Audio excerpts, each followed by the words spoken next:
여러분 반갑습니다. 2025년 1월 5일 거룩한 주일을 맞이해서 하나님을 예배하러 나오신 여러분 모두를 성부와 성자 그리고 성령 하나님의 이름으로 환영합니다. 오늘은 새해의 첫 번째 주일 예배입니다.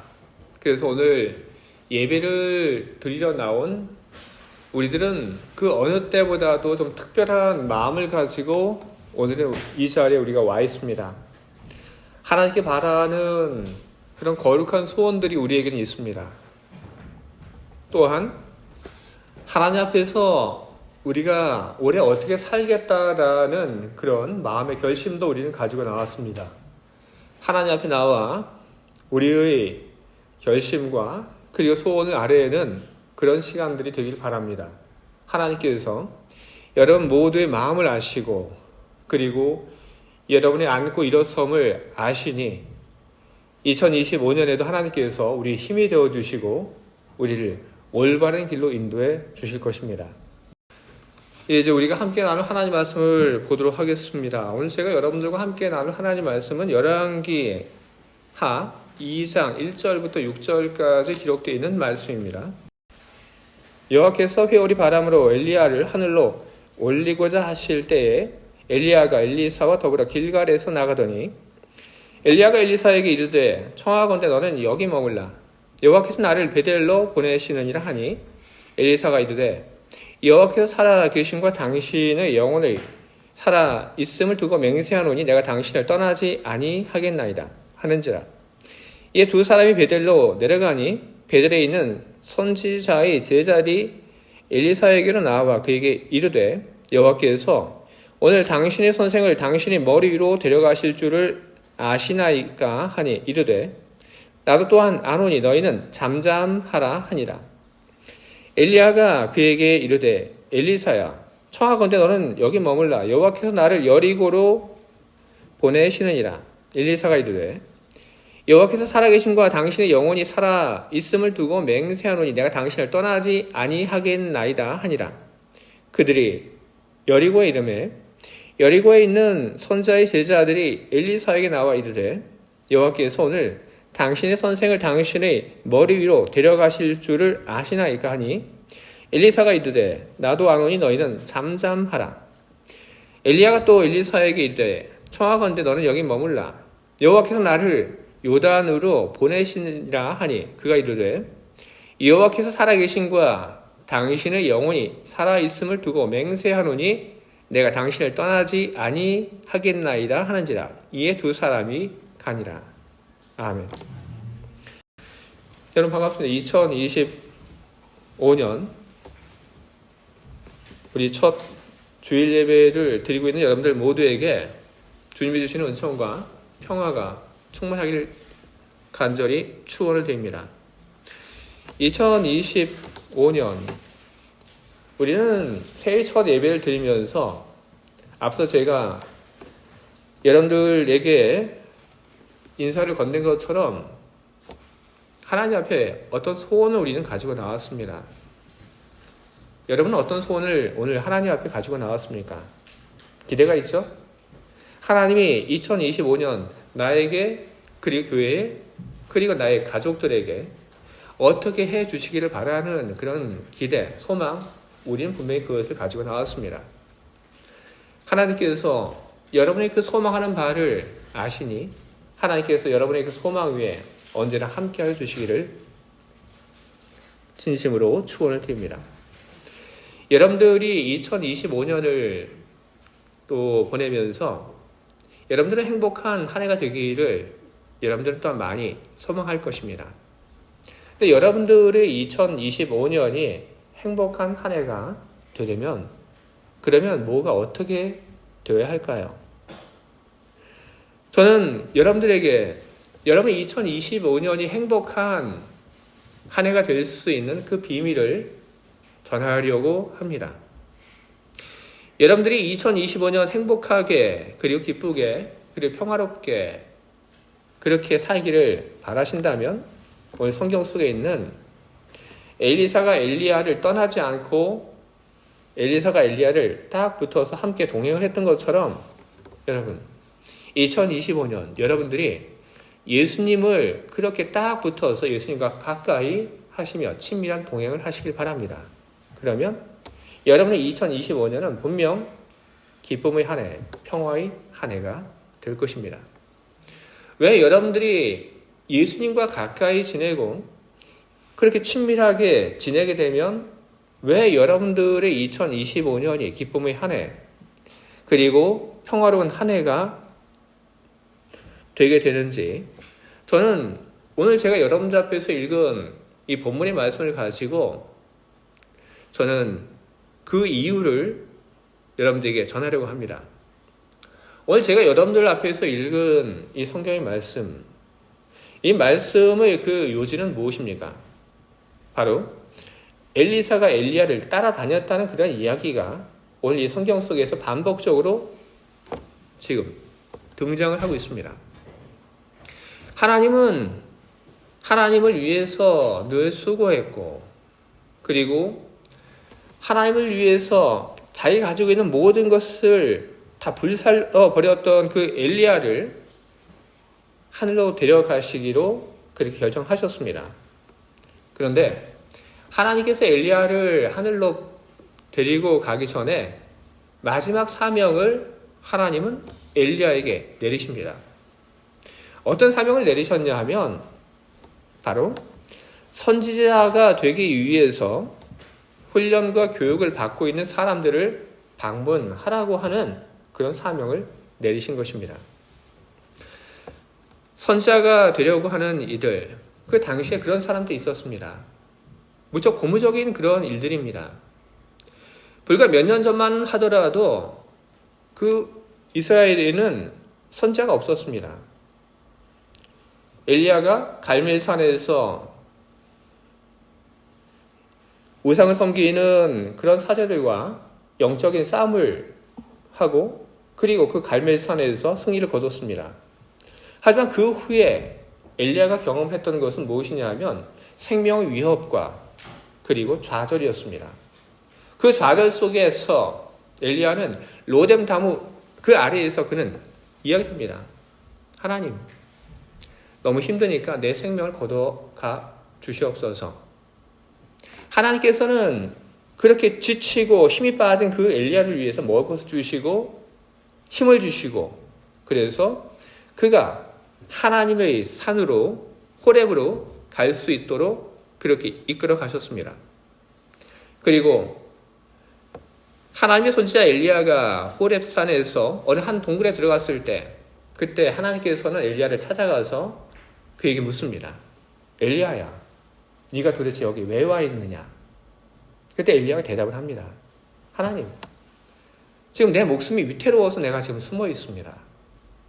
지금 온 나라에 하나님의 그 선지자라고 하면 나 한 사람밖에 남지 않았습니다. 그때 그가 그렇게 이야기했습니다. 물론 하나님께서 숨겨두신 그런 하나님 사람들이 있긴 했지만, 엘리야가 봤을 때 그 당시에 하나님을 위해서 하나님 말씀을 붙잡고 선포할 그런 선지자는 자기 이외에는 보이지 않았습니다. 그런데 시간이 그렇게 많이 지나지도 않았는데 이제는 곳곳에 선지자가 되기 위해서 교육받고 훈련을 받는 사람들이 생겨나게 된 것입니다. 하나님 말씀하시죠. 너 거기 가라. 마지막 하나님께서 엘리야에게 주신 사명입니다. 왜 하나님께서는 선지자들이 되기 위해서 교육을 받고 있는 그 자리에 엘리야를 가라고 그렇게 이야기하고 있는 걸까요? 그것은 그 사람들을 위해서 필요한 일들이었고, 또한 엘리야를 위해서도 필요한 일들이었습니다. 선지자가 되기 위해서 교육을 받고 있는 사람들, 그런 사람들에게 있어서 엘리야는 어떤 존재였을까요? 저 위에 있는 사람이었겠죠? 한번 보는 것조차도 어려운 사람, 바로 그런 사람이었을 겁니다. 하나님은 바로 그런 사람들이 모여있는 곳, 선지자가 되기 위해서 훈련을 받고 있는 사람들이 모여있는 곳, 거기에 가라고 하십니다. 가서 그 사람들에게 선한 영향력을 주어라.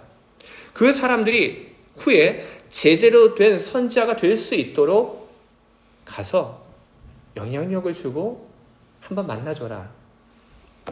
바로 그것이 하나님께서 엘리야를 그 사람들에게 보낸 첫 번째 이유입니다. 두 번째 이유는 바로 엘리야를 위해서입니다. 방금 말씀드린 것처럼 얼마 전까지만 해도 엘리야는 자기밖에는 손자가 남아있지 않다라고 느끼면서 무척이나 힘들어했습니다.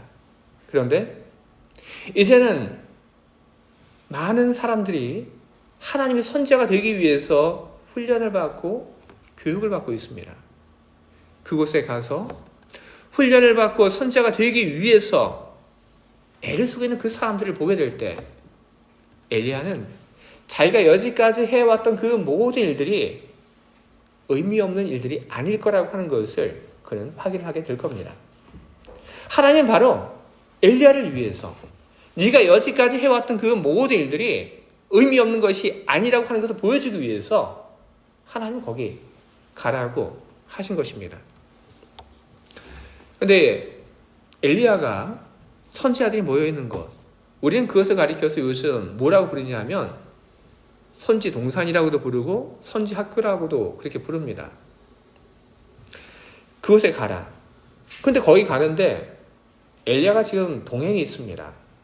엘리사가 지금 함께 있는 동행입니다. 근데 엘리야가 볼 때 엘리사가 굳이 선지 학교에 같이 갈 이유가 없습니다. 뭐하러? 이유가 없습니다. 하나님께서 보내시는 그 사명을 가지고 이제 선지 동산에 가게 되는데 거기 갔다가 그 다음에 엘리야는 하나님의 부름을 받아서 하늘로 올라갑니다. 그러니 굳이 엘리사와 동행할 이유가 없기에 엘리야는 엘리사에게 이야기를 합니다. 이제 우리 그만 헤어지자, 이별하자, 그렇게 이야기를 하죠. 근데 뭐라고 합니까? 싫다고 하죠. 여기 있어라. 우리 그만 여기서 우리 작별하자. 따라오지 않아도 돼. 하는데 엘리사는 아니요. 나는 당신을 따라갈 겁니다. 이렇게 고집을 피웁니다. 엘리야가 그 고집을 못 꺾죠. 그래서 엘리야가 그래 그러면 함께 가자 해서 길갈에서 베델로 갑니다.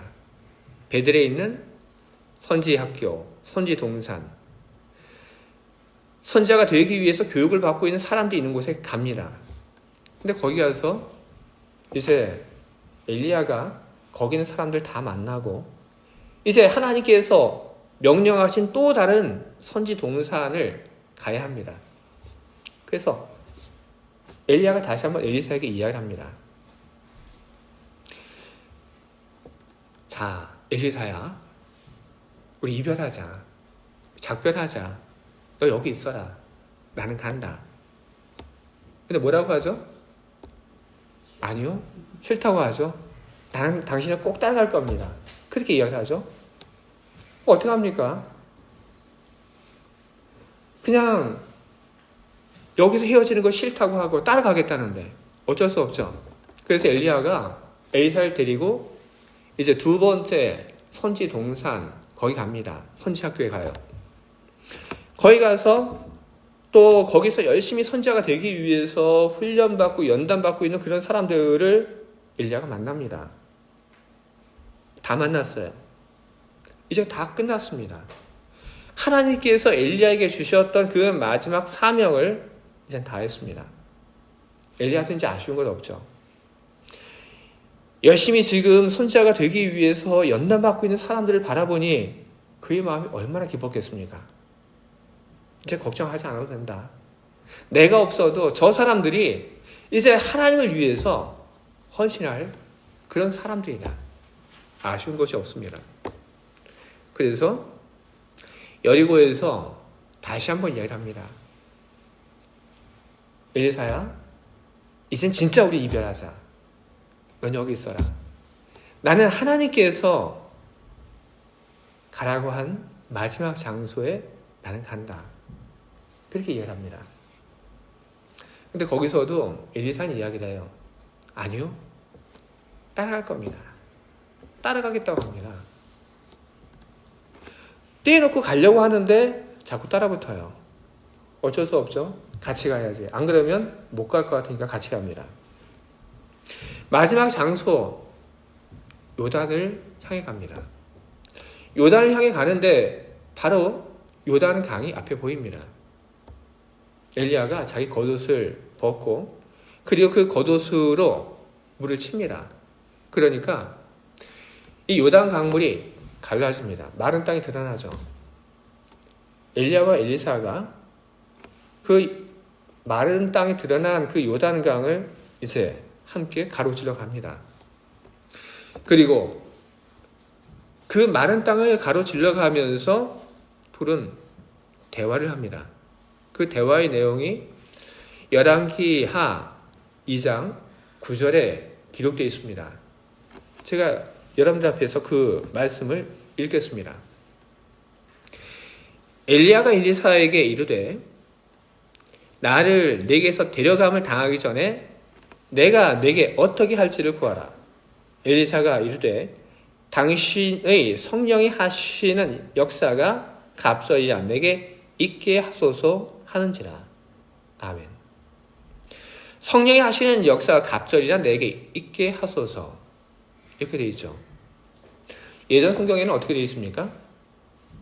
갑절이 영감 이렇게 되어 있죠.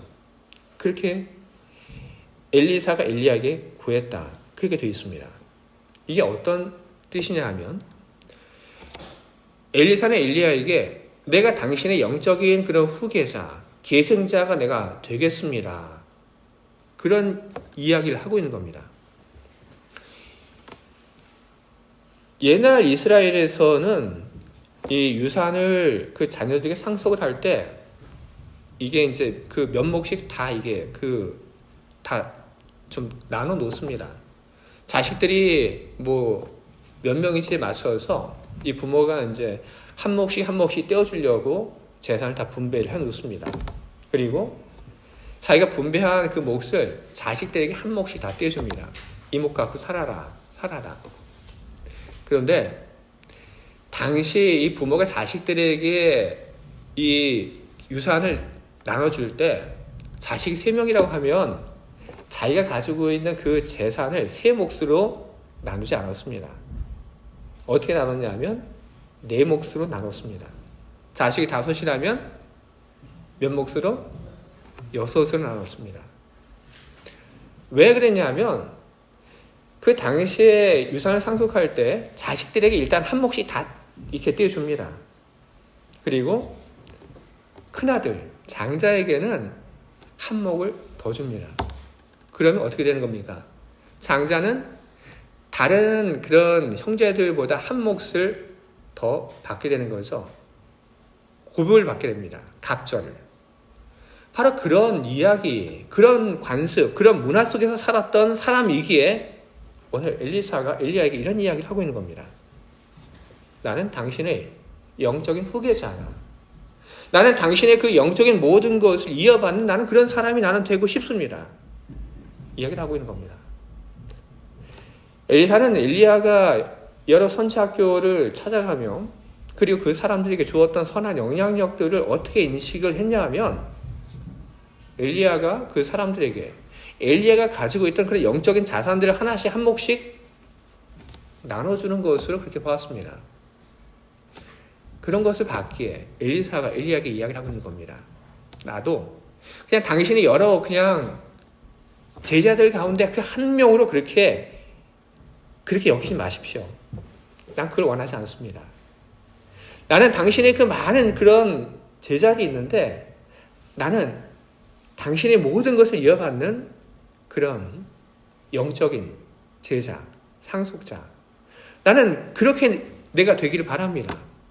그런 이야기를 엘리야와 엘리사가 요단강을 건너가면서 그런 이야기를 나눴습니다. 바로 그런 이야기 했기 때문에 그 이야기를 들은 엘리야가 엘리사에게 내가 어려운 일을 구하는구나 하고 대꾸를 하게 됐던 겁니다. 자기 마음대로 할 수 있는 일이 아니었던 것이죠. 내가 가지고 있는 것이라면 기꺼이 내주겠지만 엘리야의 뒤를 이을 영적인 후계자, 계승자, 그거는 엘리야가 정할 몫이 아닙니다. 하나님이 정할 몫인 거죠. 그러니까 엘리사의 그 욕을 듣고 엘리야가 뭐라고 얘기 못하고 내가 어려운 일을 구하는구나 그렇게 대답을 했던 겁니다. 그리고 나서 그 다음에 또 이야기를 합니다. 나를 내게서 데려가시는 것을 내가 보면 그 일이 내게 이루어지려니와 그렇지 아니하면 이루어지지 아니하리라. 하나님께서 알아서 하실 것이다. 그 얘기를 한 겁니다. 너를 나의 영적인 후계자로 그렇게 하나님께서 삼으실지 말 건지 하나님께서 결정하실 거다. 그 후에 강을 건너고 엘리야는 하나님의 부름을 받아 하늘로 올라갑니다. 그리고 하늘로 올라갔던 엘리야가 자기 겉옷만을 남기고 올라갔습니다. 엘리야가 남긴 그 겉옷을 딱 듭니다. 그리고 나서 성경을 보면 뭐라고 그가 이야기를 한 것이 있는데 뭐라고 얘기를 하냐면 이렇게 얘기를 했습니다. 엘리야의 하나님 여호와는 어디 계시니까? 묻고 있는 거죠.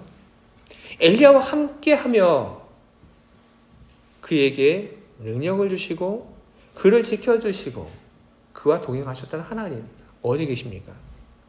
엘리야가 하늘로 올라갈 때 하나님 엘리야와 같이 하늘로 올라가셨습니까?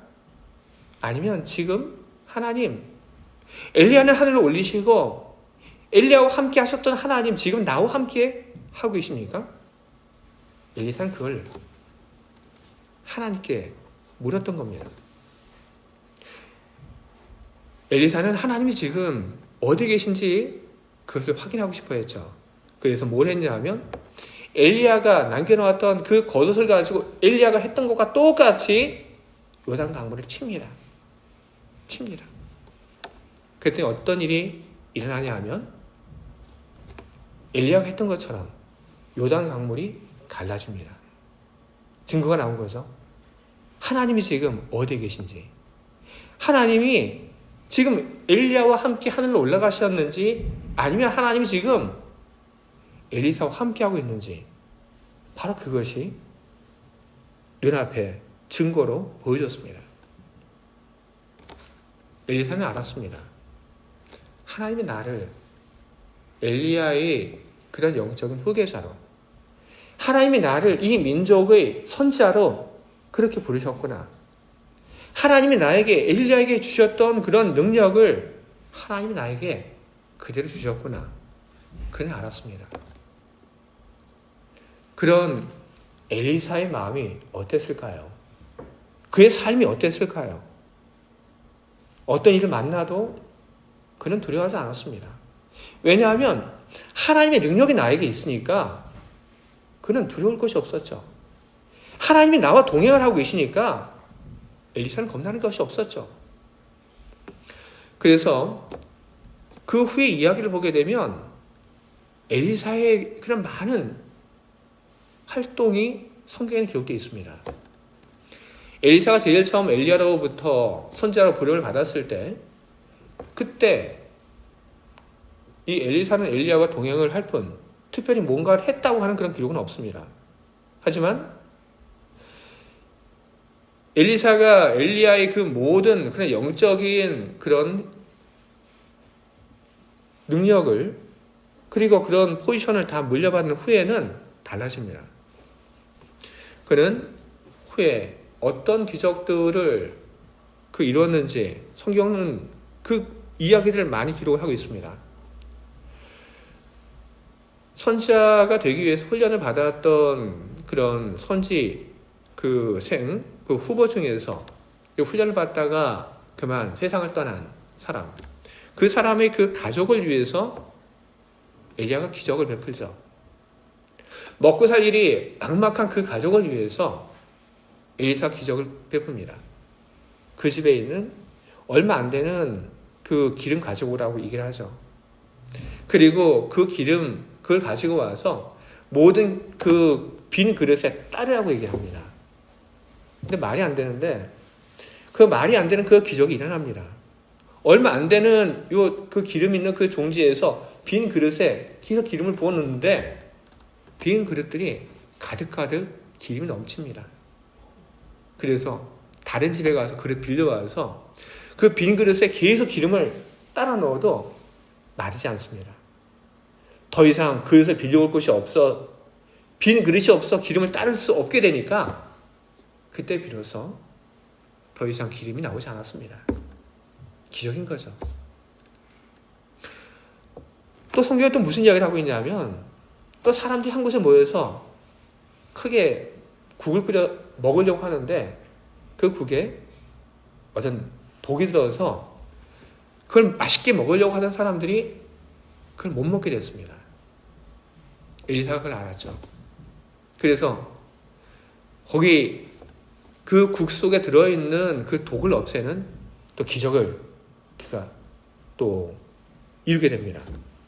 또 뭐가 있냐 하면 나만 장군. 우리 엘리사 엘리야 과연 누가 이 나만 장군을 고쳤을까? 우리는 때때로 우리는 잘 잊어버립니다. 누가 고쳤냐?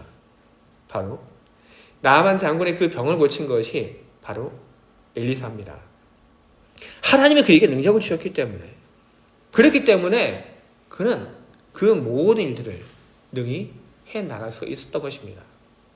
그런 능력의 사람이었기 때문에 그는 그 무엇도 걱정되지 않았고 그는 그 무엇도 두려워하지 않았고 그는 다른 그 어떤 사람도 부러워하지 않고 그는 하나님의 사람으로서 그의 삶을 살아갈 수 있었던 것입니다. 엘리야와 함께하고 떨어지기를 거부하고 그와 동행을 했던 그가 엘리야가 가졌던 그 모든 능력을 이어받게 되었던 것입니다. 근데 엘리야보다 더 큰 이가 바로 예수 그리스도이십니다. 우리는 시몬 베드로가 한 기적을 우리는 알고 있습니다. 시몬 베드로가 걷지 못하는 사람에게 가서 이야기를 하죠. 나사렛 예수의 이름으로 명하노니 일어나 걸으라. 그랬더니 걷지 못했던 사람이 일어나 걷게 됩니다. 능력인 거죠. 시몬 베드로 이전엔 그냥 한 평범한 어부에 지나지 않았습니다. 그런데 그가 달라졌죠. 그에게 주님의 능력이 함께했던 것입니다.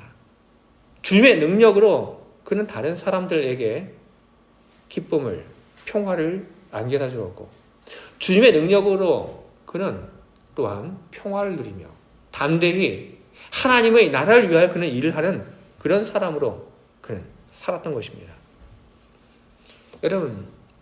여러분도 마찬가지고 저도 그렇습니다. 우리도 그렇게 될 수 있는 가능성들을 우리는 다 가지고 있습니다. 여러분들 다 그런 가능성을 갖고 있습니다. 주님의 능력을 받고 그 능력으로 살아갈 수 있는 그런 가능성들 여러분 다 있습니다. 그런 가능성이 5%, 10% 아니요. 여러분들에게 그 가능성은 얼마나 되냐 하면 수치로 얘기하면 100%입니다.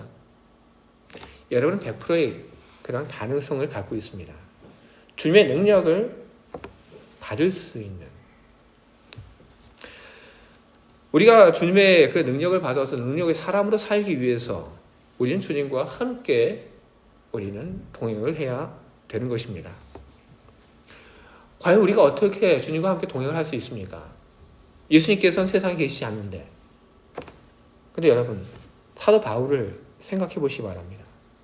사도 바울 역시 예수님을 육체로 알았던 사람은 아닙니다. 하지만 그 역시 예수님께서 주시는 그 능력을 가지고 살았던 사람입니다. 사도 바울은 예수님을 육체로 알지는 않았지만 사도 바울은 예수님을 영으로 알았고 그리고 예수님과 영적인 동행을 했던 사람인 것입니다. 그런 동행을 했던 사람, 그에게 주님의 능력이 주어졌고 그는 주님이 주신 그 능력을 가지고 살았습니다. 여러분, 그런 여러분도 주님과 동행을 하시기 바랍니다. 주님과 영적인 그런 동행을 하시기 바랍니다. 주님께서 떠나지 말고 주님을 붙잡고 여러분 살아가시기 바랍니다. 어떻게 하면 될까? 엘리사가 엘리야와 동행하는 그 모습 어땠죠? 요단강이 갈라진 후에 둘은 함께 걸었습니다. 함께 걸었죠. 같은 방향으로 함께 걸어갔습니다. 엘리야가 가는 그 방향으로 엘리사는 따라갔습니다. 그리고 그것을 지나가며 둘은 서로 이야기를 나눕니다. 성경에 기록되어 있는 엠마오로 가는 그 제자의 이야기, 거기서도 우리는 똑같은 광경을 우리는 보게 됩니다. 엠마오로 가던 그 두 제자들, 그들은 어느 순간 주님과 함께 동행을 했습니다. 같은 방향으로 걸어갔죠. 그리고 그 방향으로 걸어가며 그들은 어느 순간부터 이야기를 나누게 되었습니다. 바로 우리들이 해야 하는 일들이 바로 그것입니다. 우리가 어떻게 동행을 해야 하는가? 우리는 주님과 같은 방향으로 우리는 가야 하는 것입니다. 때때로 우리는 살면서 우리는 주님께서 가자고 하는 그 방향으로 우리는 가고 싶어 하지 않는 그런 때가 있습니다. 뭔가가 마음에 안 드는 거죠. 하지만 우리는 나의 마음을 따라서 움직일 것이 아니라 우리는 주님께서 가시는 그 방향, 주님께서 인도하시는 그 방향, 우리는 그 방향으로 우리는 끊임없이 우리 가야 합니다. 내 마음에 들지 않더라도 주님이 가시는 방향, 가라고 하는 그 방향, 우리는 그 방향을 잃지 말고 우리는 가야 합니다. 그리고 주님이 이끄는 그 방향으로 가실 때 여러분 우리는 주님께서 하시는 말씀을 우리는 잘 귀담아 들어야 합니다. 그냥 무조건 한 방향으로 간다고 다 동행은 아닌 거죠. 잘 듣는 것 필요합니다. 그리고 함께 주님과 더불어 걸어갈 때 나의 이야기를 여러분 주님께 여러분 아래는 그런 일들을 하시기 바랍니다. 여러분도 주님께 하고 싶은 많은 이야기가 있지 않습니까? 여러분 주님의 이야기를 들은 여러분의 이야기를 주님께 올리시기 바랍니다. 그게 주님과 동행하는 모습인 것입니다. 그 동행은 여러분 아주 짧은 시간 몇 번만 하면 되는 것이 아닙니다. 주님의 능력을 얻기 위해서는 그런 동행을 우리들이 꾸준히 계속 잘 해나가야 하는 것입니다. 그렇게 될 때 우리는 능력을 얻게 되는 것입니다. 예수님께서 바로 그런 과정, 그런 시간이 필요하다고 하는 것을 말씀하셨습니다. 마가복음 4장 28절에 기록되어 있는 말씀인데 땅이 스스로 열매를 맺되 처음에는 싹이요 다음에는 이삭이요 그 다음에는 이삭이 충실한 곡식이라. 열매가 익으면 곧 낫을 대나니 이는 추수할 때가 이르렀습니다. 아멘. 땅에 뭔가를 뿌려서 그것이 자라는 그 과정들, 그걸 몰라서 예수님께서 이런 얘기를 하신 건 아니죠. 예수님께서 이와 같은 이야기를 하신 그 이유는 무엇입니까? 바로 곡식이 자라서 열매를 맺고 추수되는 그것을 가지고 예수님께서는 사람을 빗대어 그 비유를 주신 것이죠. 시간이 필요하고 과정이 필요하고 그러니 결과가 맺어질 그때까지 인내하고 그리고 반복해서 계속해서 해야 할 일들을 하라는 그런 이야기를 예수님께서는 하신 것입니다. 예수님께서 열매를 통해서 하신 그 말씀과 그리고 오늘 엘리사가 엘리야를 따라간 그 길과 여러분 크게 다르지 않습니다. 엘리사가 엘리야를 따라가죠. 길갈에서 베델로, 그리고 멈추지 않죠. 베델에서 여리고로, 여리고에서 그 다음에 요단으로. 예수님께서 말씀하시죠. 싹에서 이삭으로, 그리고 그 다음에 곡식으로, 그리고 그 다음에 돼서 추수하게 된다. 여러분 결과가 바로 나오지 않는다 하더라도 여러분 포기하지 마십시오. 그거 이상한 거 아닙니다. 당연히 그렇게 되는 겁니다. 그런 과정 그리고 그런 시간들이 우리에게 필요한 것입니다. 우리는 주님을 따라가기 때문에 우리 템포나 우리 방향은 절대로 잘못되지 않습니다. 여러분들이 걸어가는 그 믿음의 길에 대해 여러분 확신을 가지시기 바랍니다. 내가 이렇게 걸어가면 그러면 주님이 나를 인정하시고 그리고 나에게 주님의 능력과 은혜가 충만하게 임하게 될 것이라고 하는 그런 믿음을 가지고 여러분의 길을 계속해서 걸어가시기 바랍니다. 우리는 그리스도인이라고 하는 이름을 가지고 있습니다. 우리는 하나님의 자녀라고 하는 이름을 가지고 있습니다. 그러나 그런 이름만을 가지고 우리를 살아간다고 한다면 우리는 늘 두렵고 우리는 걱정 속에서 우리는 살아갈 수밖에 없습니다. 도대체 어떤 일이 우리에게서 생길까 걱정하게 되죠. 무슨 일이 안 생겼으면 좋겠죠. 그렇습니다. 그게 사람의 마음입니다. 하지만 우리에게 주님이 주시는 그런 큰 능력이 있다면 달라집니다. 우리가 모든 것을 해결할 수 있는 그런 능력이 있는데 어떤 일이 오든지 그것이 무슨 상관이 있겠습니까? 중요한 건 우리가 주님의 능력을 가지고 살아가는가 그렇지 않은가 바로 그것이 문제인 것입니다. 예수님께서는 포도나무의 비유를 통해서 우리에게 분명히 말씀하셨습니다. 우리가 예수님을 떨어져서는 아무것도 할 수 없다고 말씀하셨습니다. 하지만 우리가 예수님과 하나가 되어 살아가게 된다면 그러면 이야기는 달라지게 될 것이라고 그렇게 이야기를 하셨습니다. 여러분 주님과 여러분 가까이 하시기 바랍니다. 여러분 주님과 함께 동행하시기 바랍니다. 주님이 주시는 끊임없는 말씀을 여러분 받으시기 바랍니다. 그리고 그 모든 것이 쌓이고 쌓여 우리는 아름다운 열매를 맺게 될 것입니다. 주님과 동행하는 우리는 주님의 능력을 우리는 입게 될 것입니다. 그 주님의 능력으로 2025년 살아가시기 바랍니다. 그 능력으로 모든 것을 이기시고 언제나 기뻐하시며 그리고 다른 사람의 인생을 변화시키는 그런 삶을 살아가시기를 주님의 이름으로 축원을 드립니다. 아멘. 함께 기도하겠습니다.